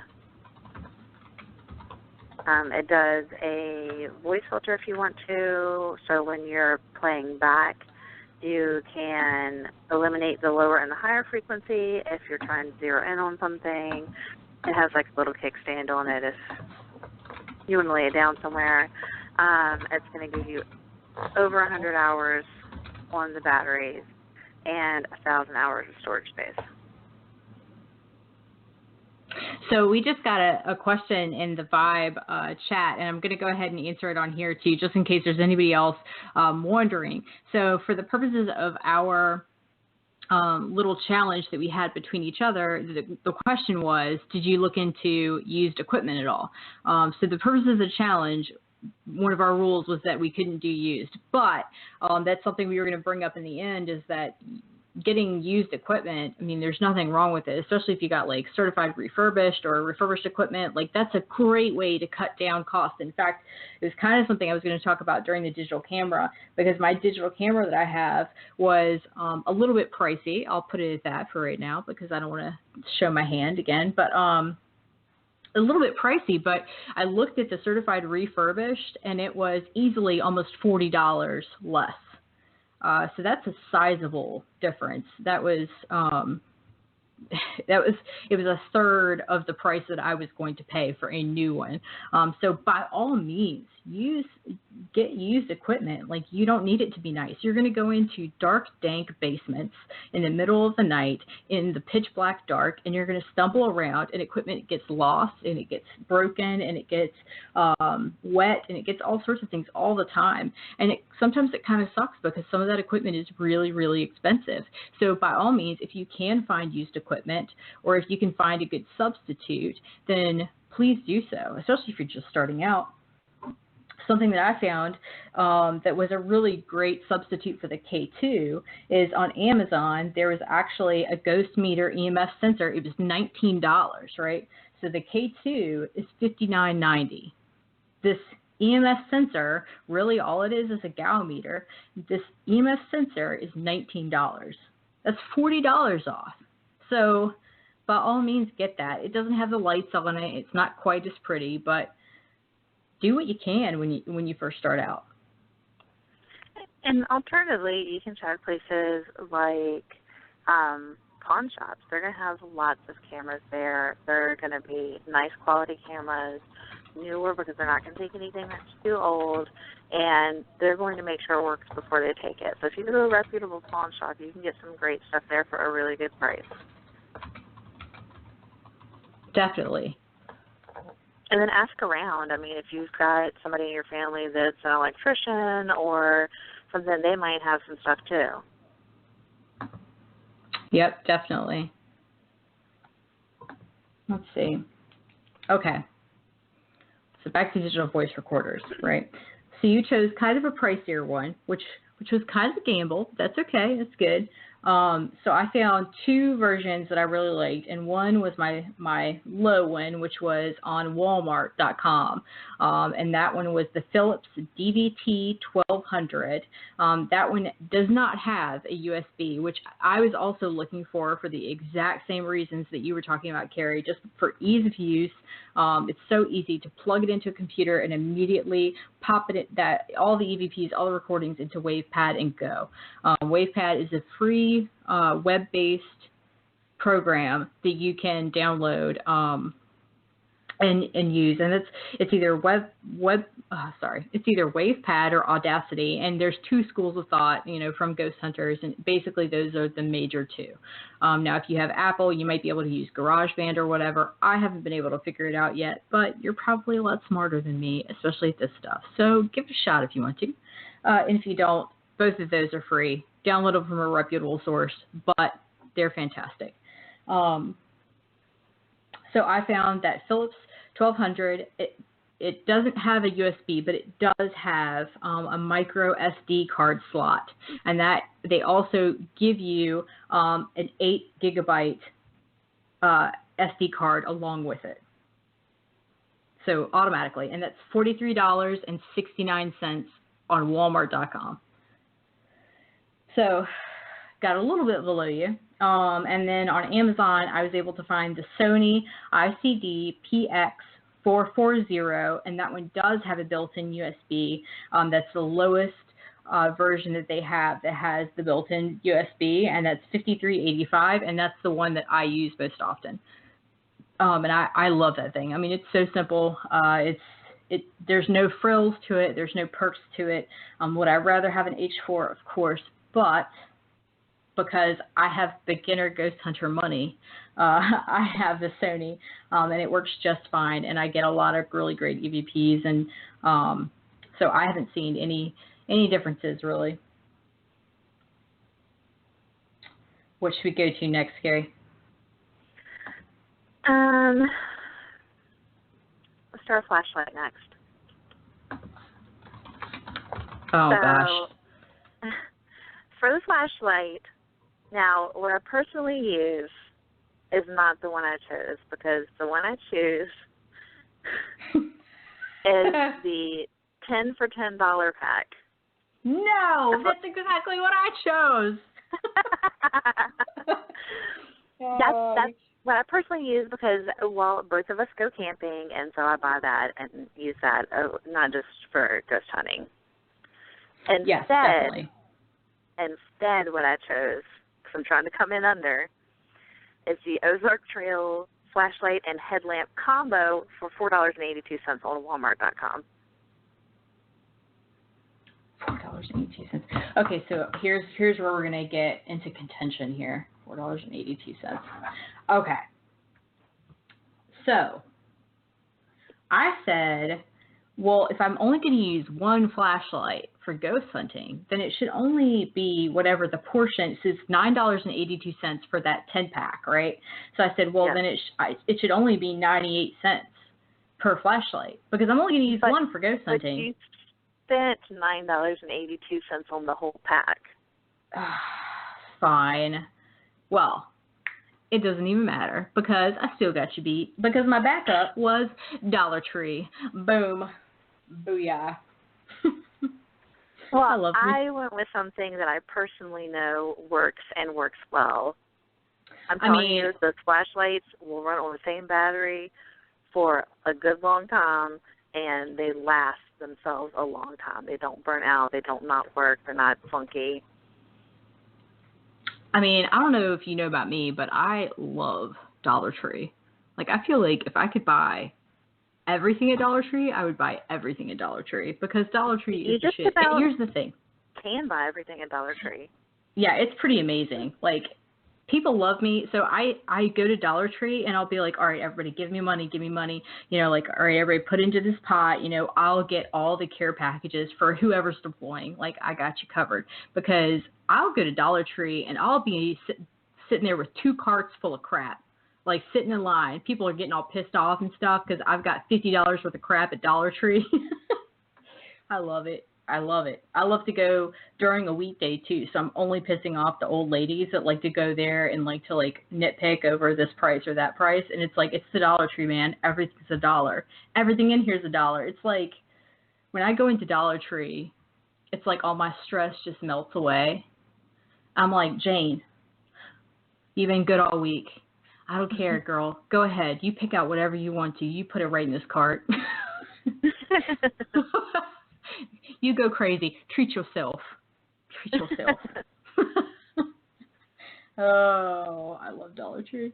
So, actually, one more thing about Dollar Tree. Sometimes in there is less than $1. Sometimes they mark stuff down. You can get the good $6 bread for $1 if you go on Tuesdays to mine, and they take coupons. Boom, Dollar Tree. Treat yourself. I love they need to be like our official sponsor now. I know. Dollar Tree does need to get on this because this is the second week in a row that I've been talking about Dollar Tree. I mean, Dollar Tree, if you're listening, call us. Yeah, you need to get on this. We need some sponsorship. Or you can just let me have 30 minutes in the Dollar Tree where that 30 minutes I get to go and do a shopping spree. Just give me 30 minutes and I will have all the ghost hunting gear that anyone in the Hampton Roads area needs. I will be the ghost hunting outlet for gear. Shoot, we would have ghost hunting gear. We'd have snacks. We'd have a first aid kit put together. Everything I'd have baby powder. I'd have baby powder for investigations. I'd be like, yeah, you want to see ghost tracks? I got your ghost tracks. You don't need a FLIR. I got baby powder. We're good. And you know what? All those batteries, who cares if it only lasts an hour and a half? You've got a trunk full. Treat yourself. John Cena would treat himself. John Cena would treat himself. So I John actually Cena, do. If you're listening, take me to the Dollar Tree. That's right. Take me on a nice date to the Dollar Tree and you'll win me forever. So I actually do use flashlights from the Dollar Tree. That's what I have most of the time. Like all those flashlights that you borrow from me, Carrie. Those are Dollar Tree flashlights. I don't know. I sense some judgment in your voice, but in all reality, that's what you're using, whether you know it or not. Although I do actually have the Ozark Trail, I do actually have that 10-pack as well, because I know me, and I lose flashlights like I lose sunglasses. It's crazy. It's like a paradox. So you're losing again, them mostly to me. that is true. Or I just break them, or Jane steals them. Like, there's a lot of predators in my house for flashlights. So I'm willing to call that one a draw because I feel like we ended up on the same one, but there was some contention over like how we chose to do it. Yeah. Okay. All right, another draw. And then on the headphones, I think I got that one too. The JVCs. So really it's going to come down to the digital recorder, which as of now you've got me beat on, and then the camera. Oh, man, that camera. I'm scared about the camera. Oh, what was your digital recorder? My digital recorder was, let's see, my cheapest was $43.69, and that was the Philips DVT 1200. It was 4 gig with the micro SD card slot. Okay. So you got me the $5.06. $5.06. That's 5 things from Dollar Tree. I know, that's 5 things right there. I could get 4 packs of chili seasoning 5 times. You could get baby powder. You could get a flashlight. You could get some plastic sheeting so you don't mess anything up with your baby powder when you go on an investigation. You could get a snack, and you could get a drink. I mean, that's almost an investigation right there. Ready to go. Oh God, this is my life. This is where I am. All right. Digital camera. Let's do this. You want to go first? No, you went first last. Okay, all right. Okay. Well, you go big stuff. Okay. So, let's discuss the parameters of the camera. So, Are we setting a baseline for megapixels? I did not, but I wanted to make sure that I got a camera with fairly decent megapixels. Like, it's probably not the highest in the pack, but it's definitely not the lowest in the pack either. Like, it's definitely double digits. Okay, double digits, cool. That's what I was wanting to go with. So I actually went with the camera that I have that I use, which I actually bought used. It's a little bit older, but I really like it. It's small. I can fit it in my pocket. It does what I need to do. It takes great pictures. I'm with Nikon Coolpix S560. It's 10 megapixels, 5 times optical vibration reduction, zoom. It's got a 2.7-inch LCD screen. It takes a memory card. It's got a rechargeable battery. Comes with the charger. It comes with the plugs for the USB. It auto adjusts up to ISO 3200, shutter and blink warning. It is fantastic. This is my ride or die camera. I've had it several years. My price. And how much was it? $22.99. $22? And 99 cents on Amazon. Oh my God, I hate you. I hate you so much. I knew it. I knew I was going to lose this, and I was going to lose it horribly. God, that's a good one. And how many megapixels does it have? 10. 10. And it does vibration reduction, shutter and blink warning, auto adjustment. I might have to look into that because that's amazing. I mean, it's 10 megapixels, so it's not the top of the line, but it's not the bottom either, and that's really great. God, now I'm scared. I don't want to say it. I'm looking at the Nikon. I love Nikon too. They make some really good cameras. I mean, that's what they do. But seriously though, they have some really great cameras. I'm looking at the Coolpix L27, the 16.1 megapixel.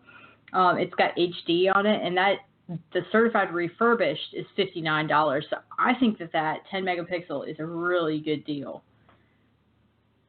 Yes, absolutely. If you've got $22.99, go get it now. Yeah, seriously. That's really good. I'm trying to find. Okay. Here we go. So, for mine, I picked the Kodak FZ41. So it's the Kodak Pix Pro Friendly Zoom 41. That's a 16.15 megapixel camera. On Walmart.com, it's $63.95. It comes in a bunch of different colors, so if you like a different color, then by all means go crazy. It does have 4x zoom, and it does come with a bonus like SD card with it, so you don't even need to buy yourself an SD card. Let's see. It's got a 24 millimeter wide angle lens, so you can step it up to a bigger frame and fit more of your subject in without having to step back, which on a paranormal investigation, I can see where that would be kind of a bonus. It has red eye removal, which I wouldn't want, because if I see red eyes in a paranormal photo, that to me is a good thing. It's got face detection and auto exposure. I love face detection, even if I don't get to take the picture with the face detection actually on there, the little like boxes.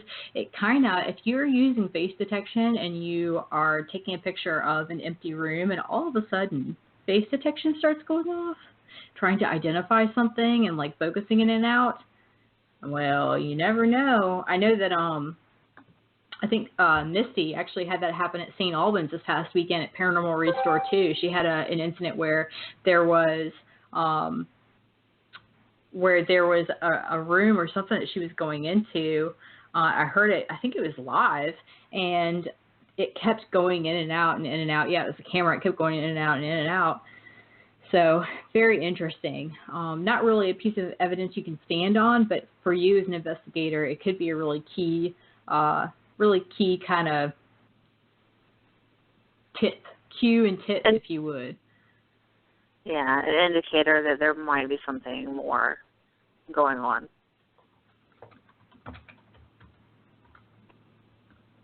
Yep, definitely.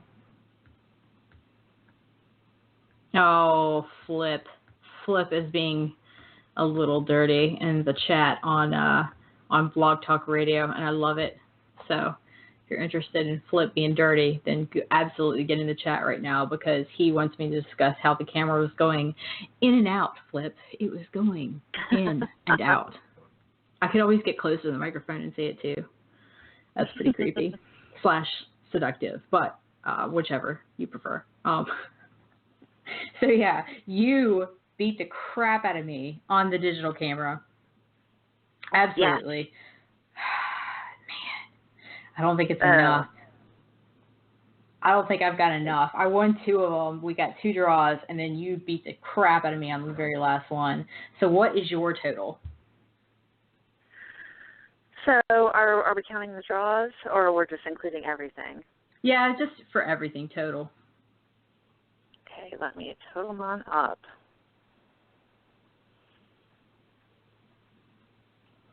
Do you have your total? I do. Okay, what's your total? My total is $181.51, but that's counting the 98-cent flashlight. So 2 cents more, so we're talking about $181.53. Are you ready? Are you ready for this? Oh, God. Is the world ready for this? Yeah, Not only ready. did I come in under $200, I came in under $150. No. My total, $149.45. And that's going with the $4.82 flashlight headlamp combo. Batteries included.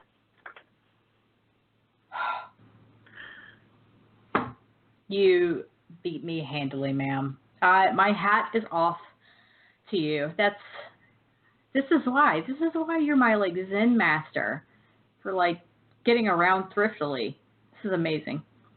Yes, the thriftiest gal you know. You Who are. else would use the coupons at the Dollar Tree? Oh, I need to get on that coupon magic. I'm gonna buy all the baby powder. I'm gonna come to St. Albans, and it's gonna look like Queen Elsa has come to investigate. Queen Elsa is in the bowling alley tonight because it will be covered in baby powder. I can't wait. I'm going with all the coupons. There's baby powder everywhere. Baby powder everywhere. Queen Elsa has come to Arendelle/St. Albans, and and everything's covered. If anything moves in that building, I'm going to know because there's going to be tracks. You're going to know if anybody's moved. You're going to know where all the drafts are. I'm going to know how how evenly the floor is, and like if the doors and stuff swing open properly. Like I'm going to be walking around with a pad of paper. Marcel's going to be like writing stuff down. I'll be like, yeah, this door's off center. We need to go ahead and like fix this up a little bit. We need to put this back on its hinges, right? this floor is uneven. There will be no chafing. There will be absolutely no chafing. Oh my God, the chafing. Everyone will be so happy. So happy. But I mean, in the dead of summer, you can't be running around in shorts like this hunting and buildings without electricity. It's dangerous situations. You basically got to be wearing your full gear, head to toe, everything covered. That's right. It gets hot. Gear. Yep. It gets hot and it gets sweaty, and we need that $400 worth of baby powder that you've paid $9.32 for. That's right. Baby powder and cornstarch. We're going to make biscuits, or we're going to make paranormal history. One of the two. Make both. It's happening. Maybe we could get like a patent on Lysol and like baby powder, and we could like sell them with our logo on them. So it'd be like Freaks and Geeks baby powder and Freaks and Geeks Lysol. Because you always need Lysol on Ghost Investigations as well. Nobody ever says that. That's the dirty side of investigations. That's right, Flip. The dirty side. I told you, seductive/scary. So you want to make sure you always have Lysol, because you never know when you're going to be up ghost hunting something and you're going to really need to clean yourself or someone else. Who knows? Or, perhaps the floor that you're sitting on. I mean, there's so many things. So many things. I'm lucky that I haven't gotten the Zika virus by now. Hey, you might, unbeknownst to you. That's true. It's very true. One of the ghosts at St. Albans gave it to me. Picked up a dormant strain of the Spanish flu somewhere. It's a PTD. I think about that. Well, yeah. I think about that sometimes more places, especially old places, and maybe haven't been inhabited for a long time. Like, what kind of germs are in here that, like, we're going to unleash into the world? This is how it starts. This is how the apocalypse starts. I'm in a haunted basement, and I've just unleashed some terrible flu that hasn't been seen for 150 years. I'm going to wipe out half the population. You're the Andromeda strain. Yes. You're the comer. You're the coming plague. Oh gosh. This is not the first time I've been called the bringer of plagues. Bringer of plagues, destroyer of worlds. I'm your girl. Love it. This is why we're friends, because that's just how we roll. That's why I keep a bottle of Lysol on me. Kid. Yeah, that's right. That's why I keep a bottle of Lysol on me. Got to spray you down from time to time. Levels are getting a little too high. You're averting a national crisis. That's right. It's my duty. It's my solemn duty. Oh, well, Josh said I had enough left over for another recorder to use the stationary recorder. Boom! That's right. Dang. $149.45. That's cheaper than my power bill most months. Yeah. I can get all the ghost hunting equipment. It needs electricity. It's better for ghost hunting without it anyway. You know what I think I'm going to do this week? Here's another one of those great ideas I just get while I'm randomly sitting. I think I'm going to go to Dollar Tree, and I'm going to go live on Facebook for Freaks and Geeks, and I'm going to see what I can pick up out of Dollar Tree that would be that would aid me in a paranormal investigation.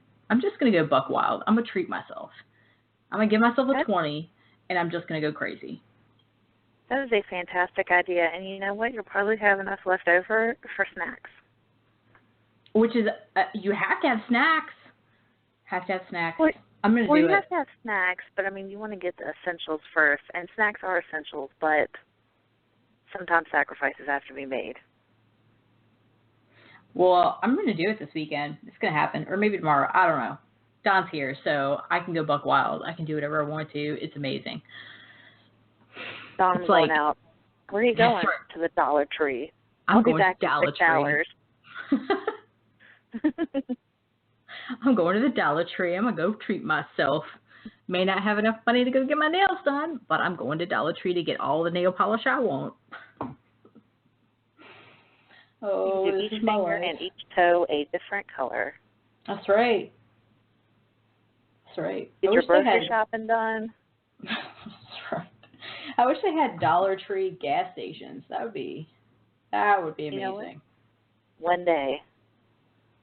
Dollar Tree, if you're listening.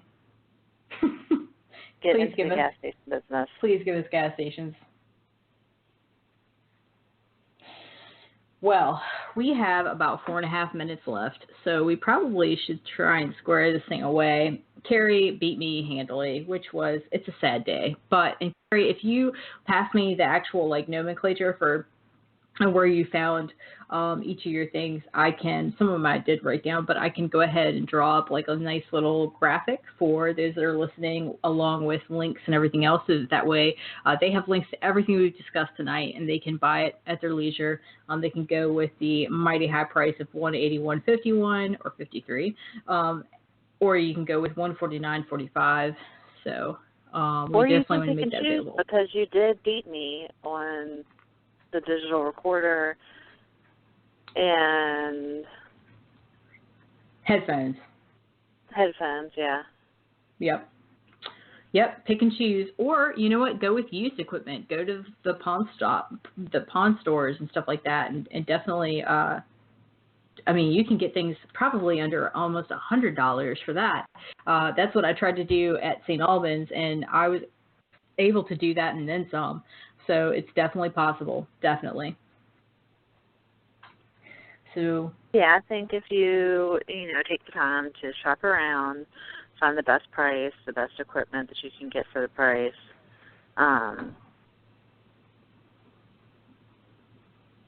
So Josh, sorry, I can't multitask. Josh said, if price isn't an issue, do you think the quality of the recorder could affect the quality and quantity of EVPs?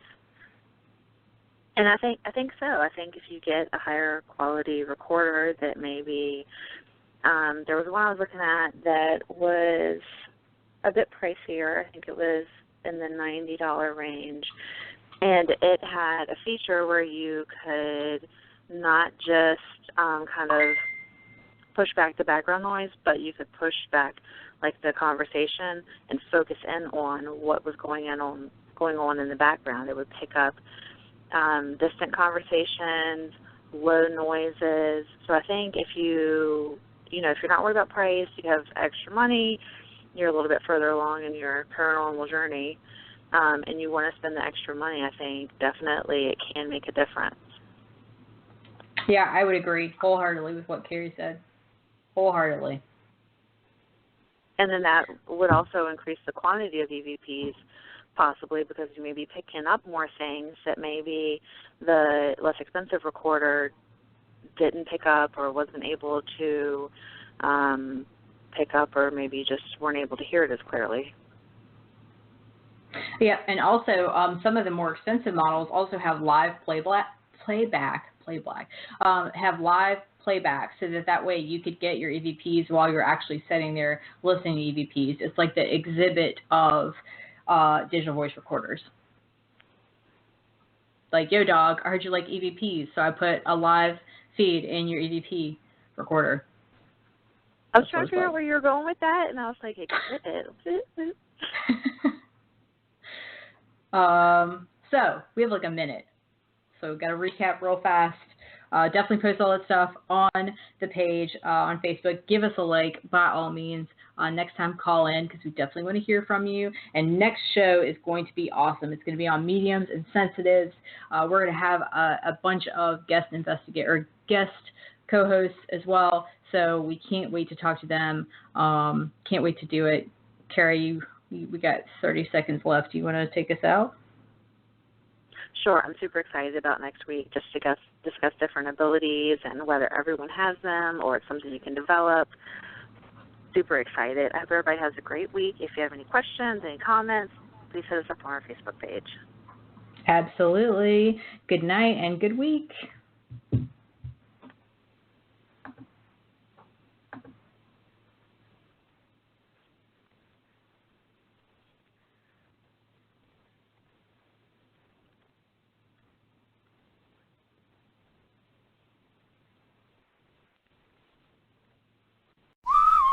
AutoZone presents Wash and Wax.